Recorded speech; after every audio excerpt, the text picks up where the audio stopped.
নমস্কার, আমি রিম্পা। বাংলা সাহিত্যের কথা বলি বাই রিম্পাতে আপনাদেরকে স্বাগত।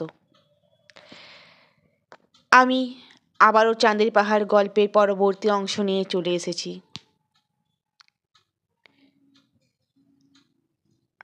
শঙ্কর সেই গুহায় তো আশ্রয় নিয়েছিল, কিন্তু তারপর কি হবে এবার? শঙ্কর কি আবারও নতুন করে কোনো বিপদে পড়বে, নাকি শঙ্কর এখান থেকে এবার নিজের দেশে ফিরবে? তো চলুন মূল গল্পে ফেরা যাক। গুহার মধ্যে ঢুকে শঙ্কর টর্চ জেলে, নতুন ব্যাটারি তার কাছে তখনও ডজন দুই ছিল। দেখলে গুহাটা ছোট, মেঝেটাতে ছোট ছোট পাথর ছড়ানো, বেশ একটা ছোটখাটো ঘরের মতো। গুহার এক কোণে ওর চোখ পড়তে অবাক হয়ে রইল। একটা ছোট্ট কাঠের পিপে সেখানে কি করে এলো? কাঠের পিপে এগিয়ে দুপা গিয়েই চমকে উঠল। গুহার দেওয়ালের ধার ঘেঁষে শায়িত অবস্থায় এক সাদা নরকঙ্কাল।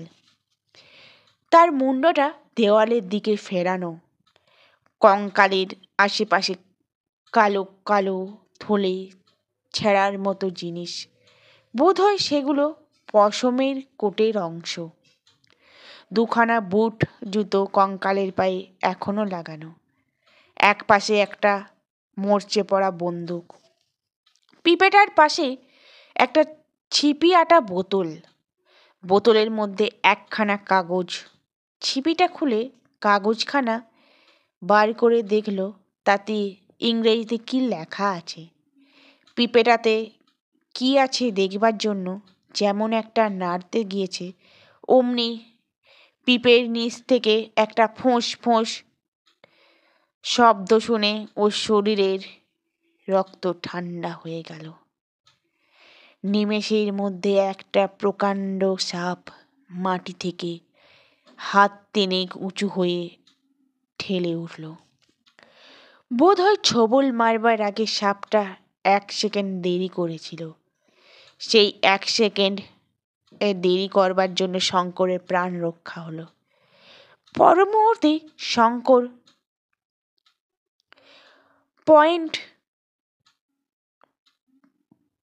.45 অটোমেটিক কোল্ট গর্জন করে উঠল। সঙ্গে সঙ্গে অত বড় ভীষণ বিষধর স্যান্ড ভাইপারের মাথাটা ছিন্ন ভিন্ন হয়ে রক্ত মাংস খানিকটা পিপের গায়ে, খানিকটা পাথরের দেওয়ালে ছিটকে পড়ল। আলভারেজ ওকে শিখিয়েছিল পথে সর্বদা হাতিয়ার তৈরি রাখবে। এই উপদেশ অনেকবার তার প্রাণ বাঁচিয়েছে। অদ্ভুত পরিত্রাণ সব দিক থেকে। পিপেটা পরীক্ষা করতে গিয়ে দেখা গেল সেটাতে অল্প একটু জল তখনও আছে। খুব কালো শিউ গলার রং বটে, তবু জল। ছোট পিপেটা উঁচু করে ধরে পিপের ছিপি খুলে ঢক ঢক করে শঙ্কর সেই দুর্গন্ধ কালো কালির মতো জল আকণ্ঠ পান করল। তারপর সে টর্চের আলোতে সাপটা পরীক্ষা করল। পুরো 5 হাত লম্বা সাপটা, মোটাও বেশ। এই ধরনের সাপ মরুভূমির বালির মধ্যে লুকিয়ে শুধু মুন্ডুটা উপরে তুলে থাকে। অতি মারাত্মক রকমের বিষাক্ত সর্প। এইবার বোতলের মধ্যে কাগজে খানা খুলে মুখ দিয়ে পড়ল। কাগজ মন দিয়ে পড়ার পর সে যে ছোট্ট পেন্সিল দিয়ে এটা লেখা হয়েছে বোতলের মধ্যে সেটাও পাওয়া গেল। কাগজখানাতে লেখা আছে, আমার মৃত্যু নিকট, আজই আমার শেষ রাত্রি। যদি আমার মরণের পরে কেউ এই ভয়ঙ্কর মরুভূমিতে পথে যেতে যেতে এই গুহাতে আশ্রয় গ্রহণ করেন, তবে সম্ভবত এই কাগজ তার হাতে পড়বে। আমার গাধাটা 1-2 দিন আগে মরুভূমির মধ্যে মারা গিয়েছে। এক পিপে জল তার পিঠে ছিল, সেটা আমি এই গুহার মধ্যে নিয়ে এসে রেখে দিয়েছি। যদিও জ্বরে আমার শরীর অবসন্ন, মাথা তুলিবার শক্তি নেই, তার উপর অনাহারে শরীর আগের থেকেই দুর্বল। আমার বয়স ২৬ বৎসর। আমার নাম আউলিও গাইও। ফ্লোরেন্সের গাইও বংশে আমার জন্ম। বিখ্যাত নাবিক লিউয়েনিও কাভালকান্তি গাউতিও, যিনি লেপান্টোর যুদ্ধে তুর্কিদের সঙ্গে লড়েছিলেন, তিনি আমার একজন পূর্বপুরুষ। রোম ও পিসা বিশ্ববিদ্যালয়ে উচ্চশিক্ষা লাভ করেছিলাম, কিন্তু শেষ পর্যন্ত ভবঘুরে হয়ে গেলাম সমুদ্রের নেশায়, যা আমাদের বংশগত নেশা। ডাচ ইন্ডিজ যাবার পথে পশ্চিম আফ্রিকার উপকূলে জাহাজ ডুবি হলো। আমরা ৭ জন লোক অতি কষ্টে ডাঙা পেলাম। ঘোর জঙ্গলময় অঞ্চল আফ্রিকার এই পশ্চিম উপকূল। জঙ্গলের মধ্যে শেফু জাতির এক গ্রামে আমরা আশ্রয় নিই এবং প্রায় ২ মাস সেখানে থাকি। এখানেই দৈবাত এক অদ্ভুত হীরের খনির গল্প শুনলাম। পূর্ব দিকে এক প্রকাণ্ড পার্বত্য ও ভীষণ অরণ্য অঞ্চলে নাকি এই হীরের খনি অবস্থিত। আমরা ৭ জন ঠিক করলাম এই হীরের খনি যে করে হোক বার করতে হবে। আমাকে ওরা দলের অধিনায়ক করল। তারপর আমরা দুর্গম জঙ্গল ঠেলে চললাম সেই সম্পূর্ণ অজ্ঞাত পার্বত্য অঞ্চলে। সেই গ্রামের কোনো লোক পথ দেখিয়ে নিয়ে যেতে রাজি হলো না। তারা বলে তারা কখনো সে জায়গায় যায়নি, কোথায় তা জানে না। বিশেষত এক উপদেবতা নাকি সে বনের রক্ষক, সেখান থেকে হিরে নিয়ে কেউ আসতে পারবে না। আমরা দমবার মাত্র নই। পথে যেতে যেতে ঘোর কষ্টে বেঘোরে ২ জনের সঙ্গী মারা গেল। বাকি ৪ জন আর অগ্রসর হতে চায় না। আমি দলের অধ্যক্ষ, গাত্রেয় বংশের আমার জন্ম। পিছু হাঁটতে আমি জানি না। যতক্ষণ প্রাণ আছে এগিয়ে যেতে হবে এই জানি আমি। আমি ফিরতে চাইলাম না। শরীর ভেঙে পড়তে চাইছে। আজ রাত্রেই আসবে সে নিরয়ব মৃত্যুদূত। বড় সুন্দর আমাদের ছোট্ট হ্রদ, সেরিনো লাগানো ওরই তীরে আমার পিতৃক প্রসাদ কাস্টলি রিউলিয়নে। এত দূর থেকে আমি সেরিনো লাগ্রানোর তীরবর্তী কমলালেবুর বাগানের লেবু ফুলের সুগন্ধ পাচ্ছি। ছোট্ট সে গির্জাটি পাহাড়ের নিচেই, তার রূপোর ঘণ্টার মিষ্টি আওয়াজ পাচ্ছি। না, এসব কি আবোল তাবোল লিখছি জ্বরের ঘোরে। আসল কথাটা বলি, কতক্ষণই বা আর লিখব। আমরা সেই পর্বতমালা, সেই মহাদুর্গম অরণ্যে গিয়েছিলাম। সে খনি বার করেছিলাম। যে নদীর তীরে হিরে পাওয়া যায় সে এক বিশাল ও অতি ভয়ানক গুহার মধ্যে সেই নদীর উৎপত্তির স্থান। আমি সেই গুহার মধ্যে ঢুকে এবং নদীর জলের তীরে ও জলের মধ্যে পাথরের নুড়ির মতো অজস্র হিরে ছড়ানো দেখতে পাই। প্রত্যেক নুড়িটি টেট্রাহাইড্রেন ক্রিস্টাল, স্বচ্ছ ও হরিদ্রাভ। লন্ডন ও আমস্টারডামের বাজারে এমন হিরে নেই। এই অরণ্য ও পর্বতে সে উপদেবতাকে আমি এই গুহার মধ্যে দেখেছি। ধুনোর কাঠের মাশালের আলো দূর থেকে আবছায়া ভাবে। সত্যি ভীষণ তার চেহারা। জ্বলন্ত মাশাল হাতে ছিল বলেই সেদিন আমার হাতে সে ঘেঁষেনি। এই গুহাতে সে সম্ভবত বাস করে। হীরের খনির সে রক্ষক, এই প্রবাদের সৃষ্টি সেই জন্যই বোধহয় হয়েছে। কিন্তু কি কুক্ষণেই বা হীরের সন্ধান পেয়েছিলাম এবং কি কুক্ষণেই সঙ্গীদের কাছে তা প্রকাশ করেছিলাম। ওদের নিয়ে আবার যখন সে গুহায় ঢুকি, হীরের খনি খুঁজে পেলাম না। একে ঘোর অন্ধকার, মশালের আলোয় সে অন্ধকার দূর হয় না। তার উপরে বহুমুখী নদী, কোনো স্রোতটার ধারা হীরের রাশির উপর দিয়ে বইছে, কিছুতেই বার করতে পারলাম না। আর আমার সঙ্গীরা বর্বর জাহাজের খালাসি, ভাবলো ওদের ফাঁকি দিলাম বুঝি, আমি একা নেব এই বুঝি আমার মতলব। ওরা কি ষড়যন্ত্র আটকলো জানি না। পরদিন সন্ধ্যাবেলা চারজনই মিলে অতর্কিতে ছুরি খুলে আমায় আক্রমণ করলে, কিন্তু তারা জানতো না আমাকে অত্তিলীয় গাত্রীকে। আমার ধমনীতে উষ্ণ রক্ত বইছে। আমার পূর্বপুরুষ লিউরিনলেনি কাভালকান্তি গিত্রেয়, যিনি লেপান্টোর যুদ্ধে ওরকম বহু বর্বরকে নরকে পাঠিয়েছিলেন। সান্টা কাটালিনার সামরিক বিদ্যালয়ে যখন আমি ছাত্র ছিলাম, আমাদের অঞ্চলের শ্রেষ্ঠ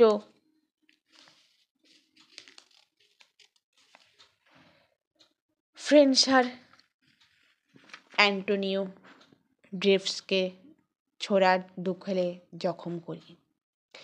আমার ছোড়ার আঘাতে ওরা দুজনেই মারা গেল। দুজনে সাংঘাতিক ঘায়েল হলো। নিজেও আমি চট পেলাম ওদের হাতে। আহত বদমাইশ দুটোই সেই রাত্রেই ভবলীলা শেষ করলো। ভেবে দেখলাম এখন এই গুহার গোলক ধাঁধার ভেতর থেকে খনি খুঁজে হয়তো বার করতে পারবো না।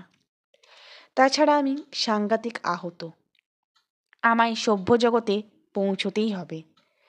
পূর্ব দিকের পথে ডাচ উপনিবেশিকা পৌঁছাবার পরে রওনা হয়েছিলাম, কিন্তু এ পর্যন্ত এসে আর অগ্রসর হতে পারলুম না। ওরা তলপেটে ছুরি মেরেছে, সেই ক্ষতস্থান উঠল বিষিয়ে, সেই সঙ্গে জ্বর। মানুষের কি লোভ তাই ভাবি। কেন ওরা আমাকে মারলে? ওরা আমার সঙ্গী, একবারও তো ওদের ফাঁকি দেওয়ার কথা আমার মনে আসেনি। জগতের সর্বশ্রেষ্ঠ হীরকখনির মালিক আমি, কারণ নিজের প্রাণ বিপন্ন করে তা আমি আবিষ্কার করেছি।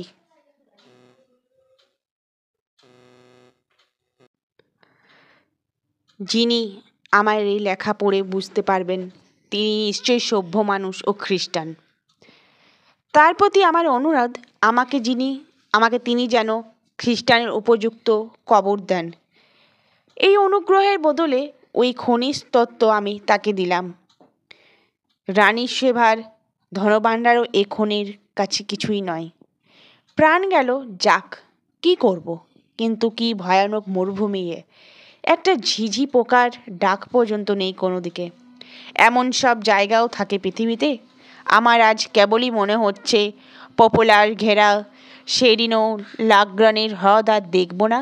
তার ধারে সেই চতুর্দশ শতাব্দীর গির্জাটি, তার সেই বড় রূপোর ঘণ্টার পবিত্র ধ্বনি, পাহাড়ের উপরে আমাদের সেই প্রাচীন প্রাসাদ কাস্টেলি লিউনেও মুরোদের দুর্গের মতো দেখায়।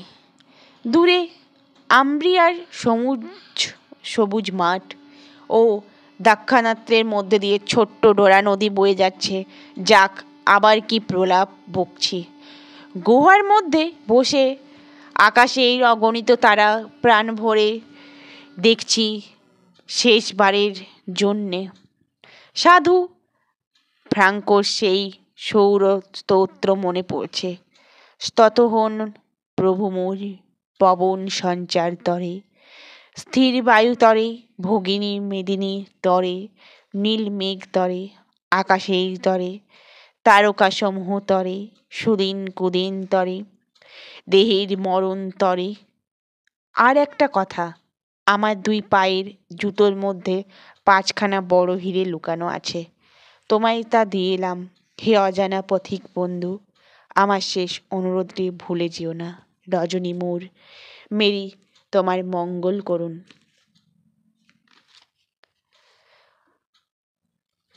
হতভাগ্য যুবক। তারপর মৃত্যুর পরে সুদীর্ঘ 30 বছর কেটে গিয়েছে। এই 30 বছরের মধ্যে এ পথে হয়তো কেউ যায়নি, গেলেও গুহাটার মধ্যে ঢোকেনি। এতকাল পরে তার চিঠিখানা মানুষের হাতে পড়ল। আশ্চর্য, এই যে কাঠের পিপেটাতে 30 বছর পরও জল ছিল কি করে? কিন্তু কাগজখানা পড়েই শঙ্করের মনে হলো এই লেখায় বর্ণিত ওইটাতেই সেই গুহা, যে সে নিজে যেখানে পথ হারিয়ে মারা যেতে বসেছিল। তারপরে সে কৌতূহলের সঙ্গে কঙ্কালের পায়ে জুতো টান দিয়ে খসাতেই 5খানা বড় বড় পাথর বেরিয়ে এলো। এ অবিকল সেই পাথরের নুড়ির মতো, যা এক পকেট কুড়িয়ে অন্ধকারে গুহার মধ্যে সে পথে চিহ্ন করেছিল এবং যার একখানা তার কাছে রয়েছে। এই পাথরের নুড়ি তো রাশি রাশি সে দেখেছে। গুহার মধ্যেই সেই অন্ধকারময়ী নদীর জলস্রোতের নিচে তার 2 তীরে।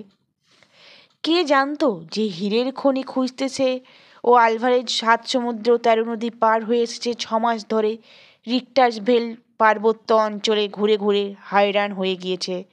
এমন সম্পূর্ণ অপ্রত্যাশিতভাবে সে যেখানে গিয়ে পড়বে। হীরে যে এমন রাশি রাশি পড়ে থাকে পাথরের নুড়ির মতো, তাই বা কে ভাবলো? ভেবে থাকবেই বা কে? আগে এসব জানা থাকলে পাথরের নুড়ি সে 2 পকেটে ভরে কুড়িয়ে বাইরে নিয়ে আসতো। কিন্তু তার চেয়েও খারাপ কাজ হয়ে গিয়েছে যে সেই রত্নখনির গুহা যে কোথায় কোন দিকে তার কোনো নকশা করে আনেনি বা সেখানে কোনো চিহ্ন রেখে আসেনি, যাতে আবার তাকে খুঁজে নেওয়া যেতে পারে। সেই সুবিস্তীর্ণ পর্বত ও অরণ্য অঞ্চলের কোনো জায়গায় সেই গুহাটি দৈবাত যে সে দেখেছিল, তা কি তার ঠিক মনে আছে? না, ভবিষ্যতে সে আবার সে জায়গায় বার করতে পারবে। এই যুবকও তো তার কোনো নকশা করেনি, কিন্তু এই সাংঘাতিক আহত হয়েছিল রত্নখনি আবিষ্কার করার পরেই। এর ভুল হওয়া খুব স্বাভাবিক। হয়তো এ যা বার করতে পারতো নকশা না দিয়ে সে তা পারবে না। হঠাৎ আলভারেজের মৃত্যুর পূর্বের কথা শঙ্করের মনে পড়ল। সে বলেছিল, চলো যাই শঙ্কর, গুহার মধ্যে রাজার ভাণ্ডার লুকানো আছে। তুমি দেখতে পাচ্ছ না, আমি দেখতে পাচ্ছি। শঙ্কর তারপরে গুহার মধ্যেই নরকঙ্কালটা সমাধিস্থ করলে। পিপেটা ভেঙে ফেলল, তারই 2খানে কাঠে মরচে পড়া পেরেক ঠুকে ক্রুশ তৈরি করলে ও সমাধির উপর সেই ক্রুশটা পুঁতল। এছাড়া খ্রিস্ট ধর্মাচারীকে সমাধিস্থ করবার অন্য কোনো রীতি বা তার জানা নেই। তারপরে সে ভগবানের কাছে প্রার্থনা করলে এই মৃত্যু যুবকের আত্মার শান্তির জন্য। এসব শেষ করতে সারাদিনটা কেটে গেল। রাত্রে বিশ্রাম করে পরদিন আবার সে রওনা হলো। কঙ্কালের চিঠিখানা সে ও হীরেগুলি যত্ন করে সঙ্গে নিল। তবে তার মনে হয় ও অভিশপ্ত হীরার খনির সন্ধানে গিয়েছে, সে আর ফেরেনি। আত্মীয় গাত্রীয় তার সঙ্গীরা মরেছে, জিম কার্টার মরেছে, আলভারেজ মরেছে। এর আগেই বা কত লোক মরেছে, তার ঠিক কি? এইবার তার পালা। এই মরুভূমিতেই তার শেষ, এই বীর ইটালিয়ানের যুবকের মতো। দুপুরের রোদে যখন দিগন্তে আগুন জ্বলে উঠল, একটা ছোট্ট পাথরের ডিবির আড়ালে সেই আশ্রয় নিল। 135 ডিগ্রি উত্তাপ উঠেছে তাপমাত্রার যন্ত্রে, তাপমান যন্ত্রে। রক্ত মাংসের মানুষের পক্ষে এ উত্তাপ পথ হাঁটা চলে না। যদি সে কোনো রকম এই ভয়ানক মরুভূমির হাত এড়াতে পারত, তবে হয়তো জীবন্ত অবস্থায় মানুষের আবাসে পৌঁছতে পারত। সে ভয় করে শুধু এই মরুভূমি, কে জানে কালাহারি বড় বড় সিংহের বিচরণ ভূমি। কিন্তু তার হাতে রাইফেল আছে। রাত দুপুরেও একা যত সিংহেই হোক সম্মুখীন হতে সে ভয় করে না, কিন্তু ভয় হয় তৃষ্ণ রাক্ষসীকে। তার হাত থেকে পরিত্রাণ নেই। দুপুরে সে দুবার মরীচিকা দেখল। এতদিন মরুপথে আসতেও এ আশ্চর্য নৈসর্গিক দৃশ্য দেখেনি। বইয়েই পড়েছিল মরীচিকার কথা, একবার উত্তর পূর্ব কোণে, একবার দক্ষিণ পূর্ব কোণে।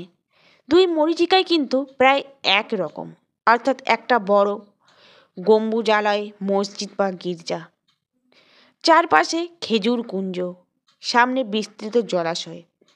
উত্তর পূর্ব কোণের মরীচিকাটা বেশি স্পষ্ট। সন্ধ্যার দিকে দূর দিগন্তে মেঘমালার মতো পর্বতমালা দেখা গেল। শঙ্কর নিজের চোখকে বিশ্বাস করতে পারল না। পূর্ব দিকে একটাই মাত্র বড় পর্বত, এখান থেকে দেখা পাওয়া সম্ভব দক্ষিণ রোডেশিয়ার প্রান্তবর্তী চিমানিমানি পর্বতমালা। তাহলে কি বুঝতে হবে যে সে বিশাল কালাহারি পদব্রজে পার হয়ে প্রায় শেষ করতে চলেছে? না, ও ও মরীচিকা। কিন্তু রাত 10টা পর্যন্ত পথ চললেও জ্যোৎস্না রাত্রে সে দূর পর্বতের সীমারেখা তেমনি স্পষ্ট দেখতে পেল। অসংখ্য ধন্যবাদ হে ভগবান, মরীচিকা নয় তবে। জ্যোৎস্না রাত্রে কেউ কখনো মরীচিকা দেখেনি। তবে কি প্রাণের আশা আছে? আজ পৃথিবীর বৃহত্তম রত্নখনির মালিক সে। নিজের পরিশ্রমে ও দুঃসাহসের বলে সে তার সত্য অর্জন করেছে। দরিদ্র বাংলা মায়ের বুকে সে যদি আজ বেঁচে ফেরে। দুদিনের দিন বিকালে সে এসে পর্বতের নিচে পৌঁছালো। তখন সে দেখল পর্বত পার হওয়া ছাড়া ওপরে যাওয়ার কোনো সহজ উপায় নেই, নইলে 25 মাইল মরুভূমিতে পাড়ি দিয়ে পর্বতের দক্ষিণ প্রান্ত ঘুরে আসতে হবে। মরুভূমির মধ্যে সে আর কিছুতেই যেতে রাজি নয়। সে পাহাড় পার হয়েই যাবে। এইখানে সে প্রকাণ্ড একটা ভুল করিল। সে ভুলে গেল যে 12,500 ফুট একটা পর্বতমালা ডিঙিয়ে ওপারে যাওয়া সহজ ব্যাপার নয়। রিক্টার্সভেল পার হওয়ার মতোই শক্ত, তার চেয়েও শক্ত, কারণ সেখানে আলভারেজ ছিল, এখানে সে একা। শঙ্কর ব্যাপারের একটা গুরুত্বটা বুঝতে পারল না, ফলে চিমানিমাই পর্বত উত্তীর্ণ হতে গিয়ে প্রাণ হারাতে বসল। ভীষণ প্রজ্বলন্ত কালাহারি পার হতে গিয়েও সে এমনভাবে নিশ্চিত মৃত্যুর সম্মুখীন হয়নি। চিমানামিনি পর্বতের জঙ্গল খুব বেশি ঘন নয়। শঙ্কর প্রথম দিন অনেকটা উঠল, তারপর একটা জায়গায় গিয়ে পড়ল। সেখান থেকে কোনো দিকে যাবার উপায় নেই। কোনো পথটা দিয়ে উঠেছিল সেটাও আর খুঁজতে পেল না। তার মনে হলো সে সমতল ভূমির যে জায়গায় দিয়ে উঠেছিল তার 30 ডিগ্রি দক্ষিণে চলে এসেছে। কেন যে এমন হলো এর কারণ কিছুতেই সে বার করতে পারল না। কোথা দিয়ে কোথায় চলে গেল, কখনো উঠেছে কখনো নামেছে। সূর্য দেখে দিক ঠিক করায় নিচ্ছে, কিন্তু 7-8 মাইল পাহাড় উত্তীর্ণ হতে এত দিন লাগছে কেন? তৃতীয় দিনে আর একটা নতুন বিপদ ঘটল। তার আগের দিনে একখানা আগলা পাথর গড়িয়ে এসে তার পায়ে চোট লেগেছিল। তখন তত কিছু হয়নি। পরদিন সকালে আর সে শয্যা ছেড়ে উঠতে পারে না, হাঁটু ফুলেছে, বেদনাও খুব। দুর্গম পথে নামা ওঠা করা এ অবস্থায় প্রায় অসম্ভব। পাহাড়ের একটা ঝর্ণা থেকে উঠবার সময় জল সংগ্রহ করে এনেছিল, তাই একটু একটু করে খেয়ে চালাচ্ছে। পায়ের বেদনা কমে না যাওয়া পর্যন্ত তাকে এখানেই অপেক্ষা করতে হবে। বেশি দূরে যাওয়া চলবে না। সামান্য একটু আধটু চলাফেরা করতেই হবে খাদ্য বা জলের চেষ্টায়। ভাগ্যে পাহাড়ের এই স্থানটা যেন খানিকটা সমতল ভূমির মতো, তাই রক্ষা। এইসব অবস্থায় এই মনুষ্য বসবাসহীন পাহাড়ের বিপদ তো পদে পদে। একা এই বিপদ টপকাতে গেলে যে কোনো ইউরোপীয় পর্যটকেরাও ঠিক এই রকম বিপদ ঘটতে পারত। শঙ্কর আর পারে না, ওর হৃৎপিণ্ডে কি একটা রোগ হয়েছে। একটু হাঁটলেই ধরাস ধরাস করে হৃৎপিণ্ডটা পাঁজরার ধাক্কা মারে। আনুমানসিক পথশ্রমে, দুর্ভাবনায়, অখাদ্য কুখাদ্য খেয়ে, কখনো বা অনাহারের কষ্টে ওর শরীরে কিছু নেই। 4 দিনের দিন সন্ধ্যাবেলা অবসন্ন দেহে সে একটা গাছের তলায় আশ্রয় নিল। খাদ্য নেই, কাল নেই, রাইফেল সঙ্গে আছে, কিন্তু একটা বন্য জন্তুর দেখা নেই। দুপুরে একটা হরিণকে চড়তে দেখে ভরসা হয়েছিল, কিন্তু রাইফেলটা তখন ছিল 50 গজ তফাতে একটা গাছে ঠেস দেওয়া। আনতে গিয়ে হরিণটা পালিয়ে গেল। জল খুব সামান্যই আছে চামড়ার বোতলে। এই অবস্থায় নেমে সে ঝর্ণা থেকে জল আনবেই বা কি করে? হাঁটুটা আরও ফুলেছে। বেদনা এত বেশি যে একটু চলাফেরা করলেই মাথার শির পর্যন্ত ছিঁড়ে পড়ে যন্ত্রণায়। পরিষ্কার আকাশের নিচে জলকণা শূন্য বালুমণ্ডলের দূরে অনেক দূর পর্যন্ত স্পষ্ট দেখা যাচ্ছে। দিকচিক্র বালে মেঘলা করে ঘিরেছে নীল পর্বতমালা দূরে দূরে। দক্ষিণ পশ্চিমে দিগন্ত বিস্তীর্ণ কালাহারি। পরিষ্কার আকাশের নিচে জলকন্যা শূন্য বায়ুমণ্ডলের গুণে অনেক দূর পর্যন্ত স্পষ্ট দেখা যাচ্ছে। দিকচিক্র বালে মেঘলা করে ঘিরেছে নীল পর্বতমালা দূরে দূরে। দক্ষিণ পশ্চিমে দিগন্ত বিস্তীর্ণ কালাহারি, দক্ষিণে ওয়াহুকক পর্বত, তারও অনেক পিছনে মেঘের মতো দৃশ্যমান পলক্রুগার পর্বতমালা। সালসবেরির দিকে কিছু দিক দেখা যায় না। চিমনান্নি পর্বতের এক উচ্চতার শৃঙ্গ সেটা দৃষ্টি আটকাচ্ছে। আজ দুপুর থেকে ওর মাথার উপর শকুনের দল উড়ছে। এতদিনে এত বিপদেও শঙ্করের যা হয়নি, আজ শকুনের দল মাথার উপর উঠতে দেখে শঙ্করের সত্যিই ভয় হয়েছে। ওরা তাহলে কি বুঝেছে যে শঙ্কর সেই শিকার জোটবার বেশি দেরি নাই? সন্ধ্যার কিছু পরে কি একটা শব্দ শুনে চেয়ে দেখল পাশের শিলাখণ্ডের আড়ালে একটা ধূসর রঙের নেকড়ে বাঘ। নেকড়ের লম্বা ছুচালো কান দুটো খাড়া হয়ে আছে, সাদা সাদা দাঁতের উপর দিয়ে রাঙা জিভটা অনেকখানি বার হয়ে লকলক করছে। চোখে চোখ পড়তেই সেটা চট করে পাথরের আড়াল থেকে সরে দূরে পালালো। নেকড়ে বাঘটাও তাহলে কি বুঝেছে? পশুরা নাকি আগের থেকে অনেক কথা জানতে পারে। হাড় ভাঙা শীত পড়ল রাত্রে। ও কিছু কাঠকুটো কুড়িয়ে আগুন জ্বালালো। অগ্নিকুণ্ডের আলো যত দূরটুকু পড়েছে তার বাইরে ঘন অন্ধকার। কি একটা জন্তু এসে অগ্নিকুণ্ড থেকে কিছুটা দূরে অন্ধকারে দেহ মিশিয়ে চুপ করে বসল। কোয়েট বন্য কুকুর জাতীয় জন্তু। ক্রমে আর একটা, আর দুটো, আর তিনটে, রাত বাড়বার সঙ্গে সঙ্গে 10-15টা এসে জমা হলো। অন্ধকারে তার চারিধার ঘিরে নিঃশব্দে অসীম ধৈর্যের সঙ্গে যেন কিসের প্রতীক্ষা করছে। কি সব অমঙ্গলজনক দৃশ্য! ভয়ে ওর গায়ে রক্ত হিম হয়ে গেল। সত্যিই কি এতদিনে তারও মৃত্যু ঘনিয়ে এসেছে? এতদিন পরে এলো তাহলে?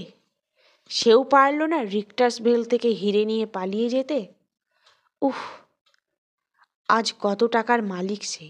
হীরের খনি বাদ যাক, তার সঙ্গে যে 6খানা হিরে রয়েছে, তার দাম অন্তত 2-3 লাখ টাকা নিশ্চয়ই হবে। তার গরিব গ্রামে গরিব বাপ মায়ের বাড়ি যদি এই টাকা নিয়ে গিয়ে উঠতে পারত, কত গরিবের চোখের জল মুছে দিতে পারত। গ্রামে কত দরিদ্র কুমারীকে বিবাহের যৌতুক দিয়ে ভালো পাত্রের বিবাহ দিত, কত সহায়নীয় বৃদ্ধ বৃদ্ধার শেষ দিন কটা নিশ্চিত করে তুলে পারত। কিন্তু সেসব ভেবে কি হবে? যা হবার নয়। তার চেয়ে এই অপূর্ব রাত্রি নক্ষত্রালোকিত আকাশের শোভা, এই বিশাল পর্বত ও মরুভূমির নিস্তব্ধ গভীর রূপ মৃত্যুর আগে শঙ্করও চায় চোখ ভরে দেখতে। সেই ইটালিয়ান যুবক গাত্রীর মতো ওরা যে অদৃষ্টের এক অদৃশ্যতারে গাথা সবাই। অতৃতীয় গাত্রীয় তার সঙ্গীরা ডিম কাটার আলভারিজ সে। রাত গভীর হয়েছে, কি ভীষণ শীত। একবার সে যে চেয়ে দেখল কোয়েটগুলো এরই মধ্যে কখনো তিনটে, কখনো আরো নিকটে সরে এসেছে।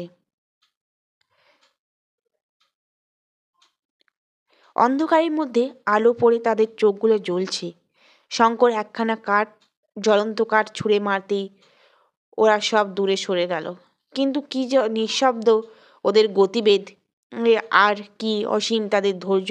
শঙ্করের মনে হলো ওরা জানে শিকার তাদের হাতের মুঠোয়, হাতছাড়া হবার উপায় নেই।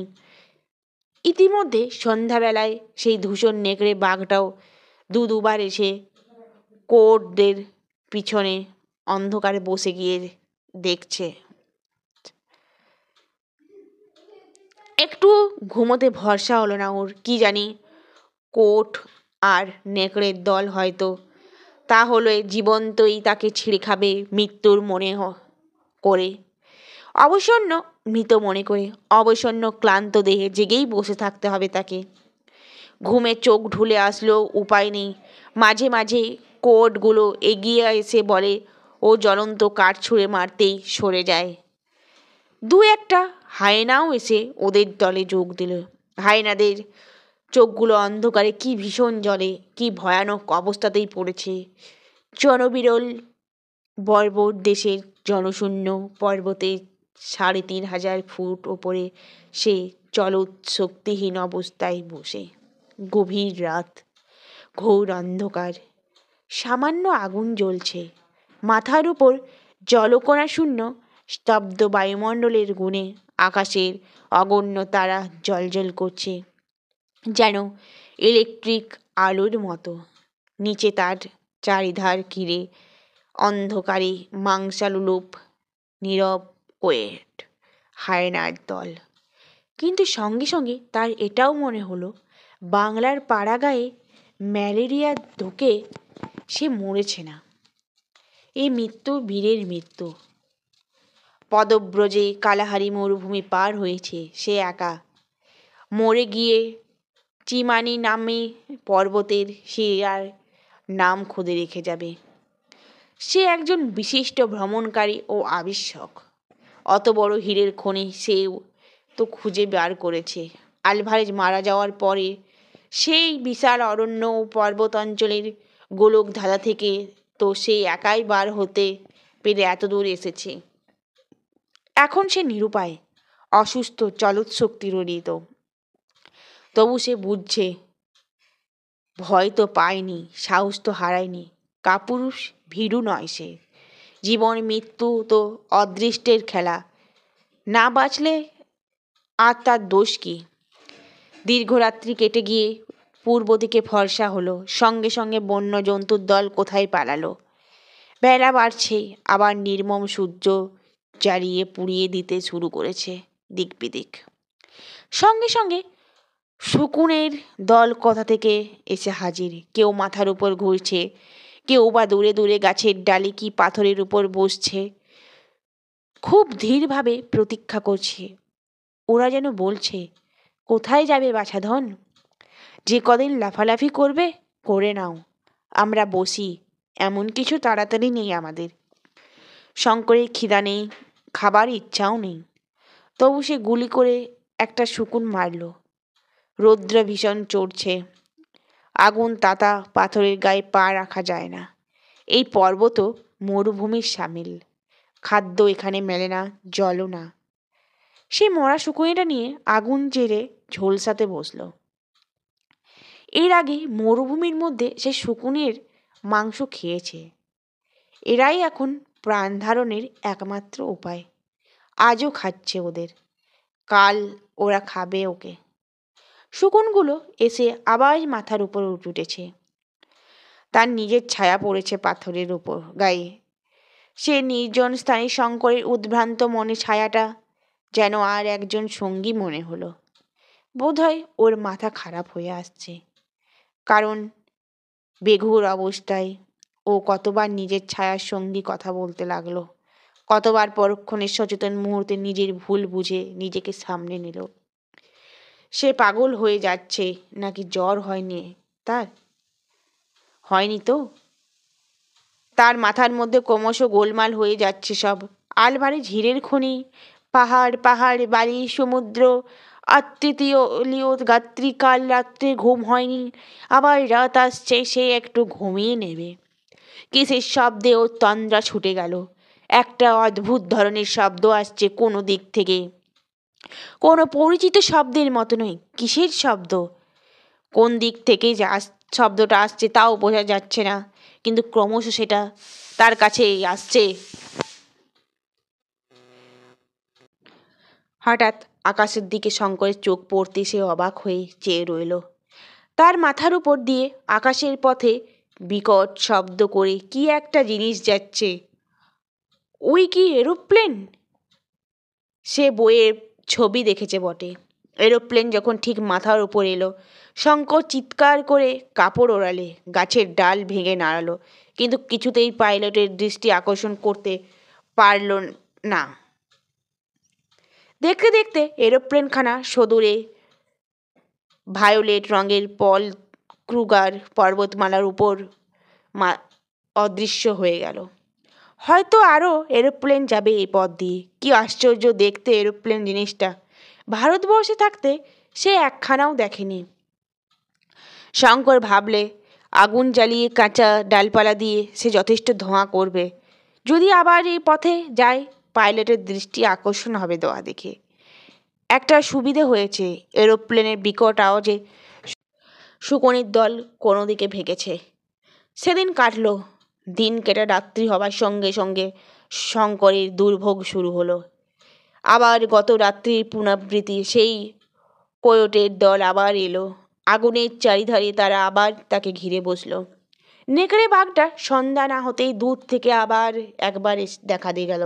গভীর রাত্রে আর একবার এলো। কিসে এদের হাত থেকে পরিত্রাণ পাওয়া যায়? শঙ্কর করতে আওয়াজ করতে ভরসা হয় না। টোটা মাত্র 2টি বাকি। টোটা ফুরিয়ে গেলে তাকে অনাহারে মরতে হবে। মরতে তো হবেই, তবে 2 দিন আগে আর পিছে, যতক্ষণ শ্বাস ততক্ষণ আস। কিন্তু আওয়াজ তাকে করতেই হলো। গভীর রাত্রে হায়নাগুলো এসে কোয়েটাদের সাহস বাড়িয়ে দিল। তারা আরও এগিয়ে এসে সরে এসে তাকে চারিধারে ঘিরে ধরল। পোড়া কাঠ ছুঁড়ে মারলে আর ভয় পায় না। একবার একটু তন্দ্রা মতো এসেছিল, বসে বসেই ঢুলে পড়েছিল।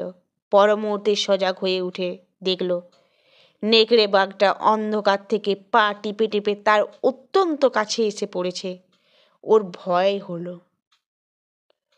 হয়তো ওটা ঘাড়ে ঝাঁপিয়ে পড়বে। ভয়ের চোটে একবার গুলি ছুড়ল, আর একবার শেষ রাতের দিকে ঠিক এরকমই হলো। কোর্টগুলোর ধৈর্য অসীম, সেগুলো চুপ করে বসে থাকে মাত্র, কিছুই বলে না। কিন্তু নেকড়ে বাঘটা ফাঁক খুঁজছে। রাত ফর্সা হবার সঙ্গে সঙ্গে দুঃস্বপ্নের মতো অন্তর্হিত হয়ে গেল কোয়েট, হায়না ও নেকড়ের দল। সঙ্গে সঙ্গে শঙ্করও আগুনের ধারে শুয়ে ঘুমিয়ে পড়ল। একটা কিসের শব্দে শঙ্করের ঘুম ভেঙে গেল। খানিকটা আগে খুব বড় একটা আওয়াজ হয়েছে কোনো কিছুর। শঙ্করের কানে তার রেশ এখনো লেগে আছে। কেউ কি বন্দুকের আওয়াজ করছে? কিন্তু তা অসম্ভব। এই দুর্গম পর্বতের পথে কোনো মানুষ আসবে? একটি মাত্র টোটা অবস্থিত আছে। শঙ্কর ভাগ্যের উপর নির্ভর করে সেটা খরচ করে একটা আওয়াজ করলে যা আছে কপালে, মরেছেই তো। উত্তরে 2বার বন্দুকের আওয়াজ হলো। আনন্দে ও উত্তেজনায় শঙ্কর ভুলে গেল যে তার পায়ে খড়া, ভুলে গেল যে সে একটানা বেশি দূর যেতে পারে না। তার আর টোটা নেই। সে আর বন্দুকের আওয়াজ করতে পারল না, কিন্তু প্রাণপণে চিৎকার করতে লাগলো, গাছের ডাল ভাঙতে লাগলো, আগুন জ্বালাবার কাঠ টুকরোর সন্ধান চারিদিকে আকুল দৃষ্টিতে চেয়ে দেখতে লাগলো। ক্রুগার ন্যাশনাল পার্ক জরিপ করবার দল কিম্বার্লি থেকে কেপ টাউন যাবার পথে চিমানিমিনি পর্বতের নিচে কালাহারি মরুভূমির উত্তর পূর্ব কোণে তাঁবু ফেলেছিল, সঙ্গে 7খানা ডবল টায়ার ক্যাটারপিলার চাকা বসানো মোটর গাড়ি। এদের দলে নিগ্রো কুলি ও চাকর বাকর দলে বাদে 9জন ইউরোপীয়। জন চারিক হরিশিংকান করতে উঠেছিল চিমানিমি পর্বতের প্রথম ও নিম্নতর থাকটাতে। হঠাৎ এই জনহীন অরণ্য প্রদেশে সভ্য রাইফেলের আওয়াজ ওরা বিস্মিত হয়ে উঠল, কিন্তু ওদের পুনরায় আওয়াজের প্রত্যুত্তর না পেয়ে ইতস্তত খুঁজতে বেরিয়ে দেখতে পেল সামনে একটা অপেক্ষাকৃত উচ্চতর চূড়া থেকে এক জীর্ণ ও কঙ্কালসার কোটরগত চক্ষু প্রেতমূর্তি উন্মাদের মতো হাত পা নেড়ে তাদের কি বোঝাবার চেষ্টা করছে। তার পরনে ছিন্ন ভিন্ন অতি মলিন ইউরোপীয় পরিচ্ছেদ। ওরা ছুটে গেল। শঙ্কর আবোল তাবোল কি বকলো ওরা ভালো বুঝতে পারল না। যত্ন করে ওকে নামিয়ে পাহাড়ের নিচে ওদের ক্যাম্পে নিয়ে গেল। ও জিনিসপত্র নামিয়ে আনা হয়েছিল, তখন ওকে বিছানায় শুইয়ে দেওয়া হলো। কিন্তু এই ধাক্কায় শঙ্করকে বেশ ভুগতে হলো। ক্রমাগত অনাহারে কষ্টে উদ্যোগে অখাদ্য কুখাদ্য ভক্ষণের ফলে তার শরীর খুব জখম হয়েছিল। সেই রাত্রে তার বেজায় জ্বর এলো। জ্বরে সে অঘোর অচৈতন্য হয়ে পড়ল। কখন যে মোটর গাড়ি ওখান থেকে ছাড়লো, কখন যে তারা সলসবেরিতে পৌঁছালো, শঙ্কর কিছুই খেয়াল নেই। সেই অবস্থায় 15 দিন সে সলসবেরির হাসপাতালে কাটিয়ে দিলে। তারপর ক্রমশ সুস্থ হয়ে মাসখানেক পরে একদিন সকালে হাসপাতাল থেকে ছাড়া পেয়ে বাইরের রাজপথে এসে দাঁড়ালো। সলসবেরি কতদিনের স্বপ্ন, আর সে সত্যি একটা বড় ইউরোপীয় ধরনের শহরের ফুটপাতে দাঁড়ালো। বড় বড় বাড়ি, ব্যাংক, হোটেল, দোকান, পিচ ঢাড়া চওড়া রাস্তা, এক পাশ দিয়ে ইলেকট্রিক ট্রাম চলছে, জুলু রিক্সাওয়ালা রিক্সা টানছে, কাগজওয়ালা কাগজ বিক্রি করছে। সবই যেন নতুন, যেন এসব দৃশ্য জীবনে কখনো দেখেনি। লোকালয়ে তো এসেছে, কিন্তু সে একেবারে কর্পোক্ত শূন্য। এক পেয়ালা চা খাবারও পয়সা নেই তার কাছে। একটা ভারতীয় দোকান দেখে তার বড় আনন্দ হলো। কতদিন যে দেখেনি স্বদেশবাসীর মুখ। দোকানদার যেমন মুসলমান, সাবান ও গন্ধদ্রব্যের পাইকারি বিক্রেতা। খুব বড় দোকান। শঙ্করকে দেখেই সে বুঝলে এ দুস্থ ও বিপদগ্রস্ত। নিজে 2 টাকা সাহায্য করলে ও একজন ভারতীয় সওদাগরের সঙ্গে দেখা করতে বলে দিল। টাকা দুটো পকেটে নিয়ে শঙ্কর আবার পথে এসে দাঁড়ালো। আসবার সময় বলে এলো, অসীম ধন্যবাদ টাকা দুটো দেওয়ার জন্য। এ আমি আপনার কাছে ধার নিলাম। আমার হাতে পয়সা এলে আপনাকে কিন্তু এ টাকা নিতে হবে। সামনেই একটা ভারতীয় রেস্টুরেন্ট। সে ভালো কিছু খাবার লোভ সম্বরণ করতে পারল না। কতদিন সভ্য খাদ্য মুখে দেয়নি। সেদিন ঢুকে 1 টাকায় পুরি, কচুরি, হালুয়া, মাংসের চপ পেট ভরে খেলো। সেই সঙ্গে 2-3 পেয়ালা কফি। চায়ের টেবিলে একখানা পুরনো খবরের কাগজের দিকে তার নজর পড়ল।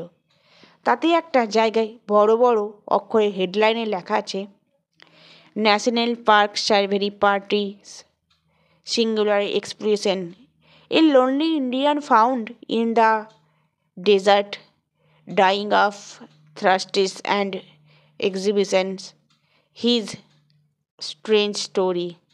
শঙ্কর দেখল তার কাছে ফটোও কাগজে চাপা আছে।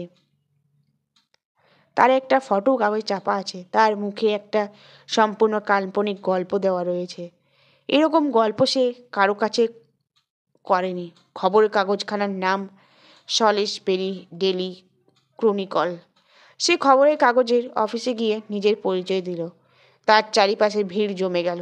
সেখানে চিমানিমানি পর্বতে পা ভেঙে পড়া থাকার গল্প বলে ও ফটো তুলতে দিয়ে শঙ্কর 50 টাকা পেল। ও থেকেছে আগে সেই সহৃদয় মুসলমান দোকানদারের টাকা দুটি দিয়ে এলো। ওদের দৃষ্ট আগ্নেয়গিরিটার সম্বন্ধে সে কাগজে একটা প্রবন্ধ লিখল। তাতে আগ্নেয়গিরিটারও নামকরণ করলে মাউন্ট আলভারেজ।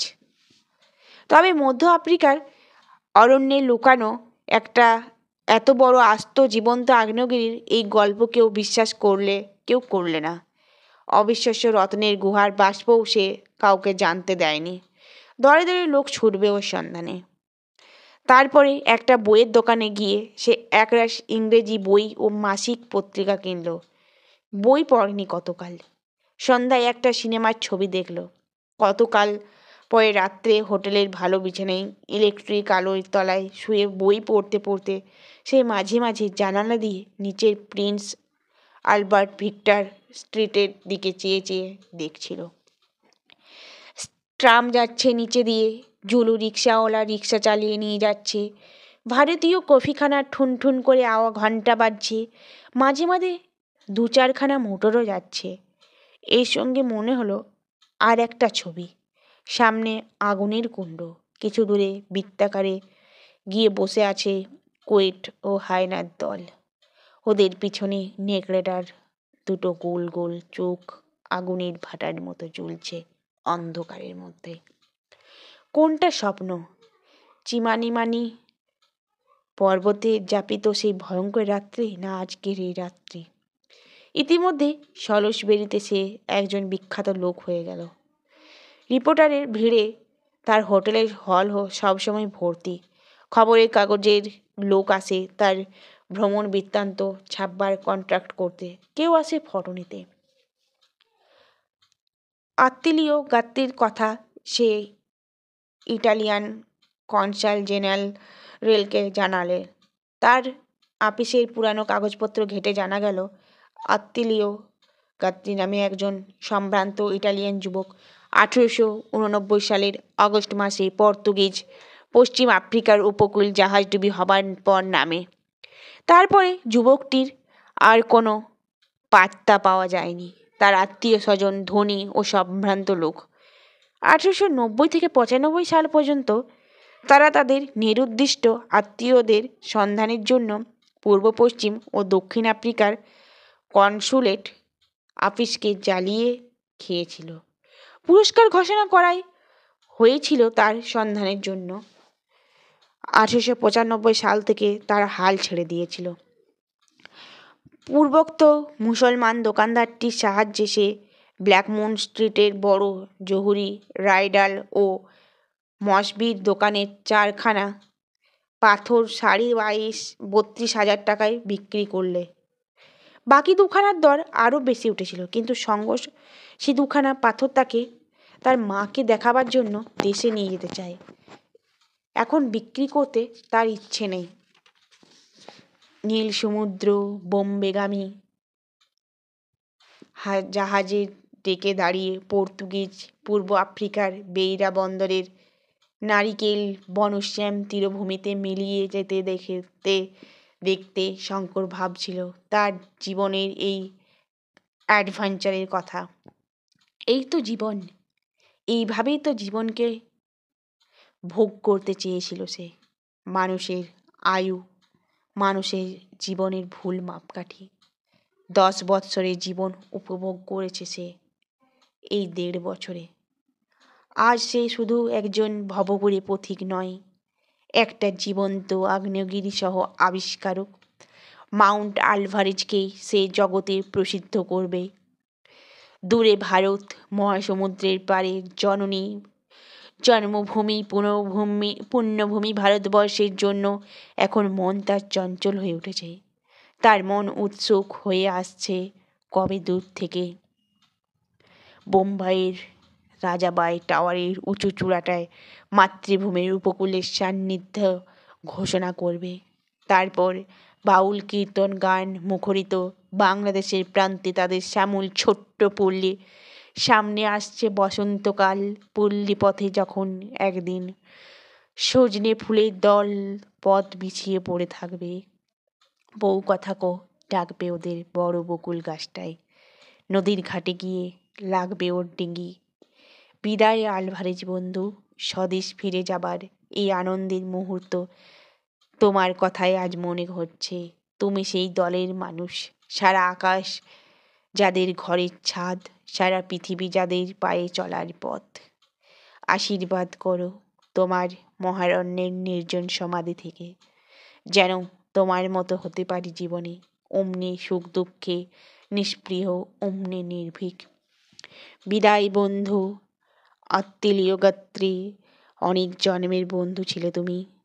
তোমারা সবাই মিলে শিখিয়েছ চীন দেশে প্রচলিত সেই প্রাচীন ছড়াটি কত সত্যতা। ছাদের আরসের চৌরস একখানা টালি হয়ে অনৌর অবস্থায় সুখ স্বাচ্ছন্দ্যে থাকার চেয়ে স্ফটিক প্রস্তর হয়ে ভেঙে যাওয়া অনেক ভালো, অনেক ভালো, অনেক ভালো। আবার তাকে আফ্রিকায় ফিরতে হবে। এখন জন্মভূমির টান, বড় টান। জন্মভূমির কোলে এখন সে কিছুদিন কাটাবে, তারপরে দেশেই সে কোম্পানি গঠন করবার চেষ্টা করবে। আবার সুদূর রিক্তাসভেল পর্বতে ফিরবে রত্নখনির পুনর্বার অনুসন্ধানে। খুঁজে সে বার করবেই। আমাদের চাঁদের পাহাড় গল্পের অন্তিম পর্ব এখানেই শেষ হলো। চাঁদের পাহাড় গল্পটি তোমাদের সবার কেমন রেখেছে অবশ্যই কমেন্টে জানিও। আর চাঁদের পাহাড় গল্পটি সত্যিই একটা শিক্ষণীয় গল্প, কারণ মানুষ চাইলে যে সব কিছুই সম্ভব করতে পারে। তাই এই চাঁদের পাহাড় গল্পের মধ্যে দিয়ে আমাদের সবাইকে বার্তা প্রেরণ করে। তো বন্ধুরা, এরকম নতুন নতুন গল্প পেতে হলে আমার চ্যানেলটি সাবস্ক্রাইব করুন, ফলো করুন। আমার গল্পের লাইক, কমেন্ট, শেয়ার করুন। আজকের গল্প এই পর্যন্তই। ধন্যবাদ।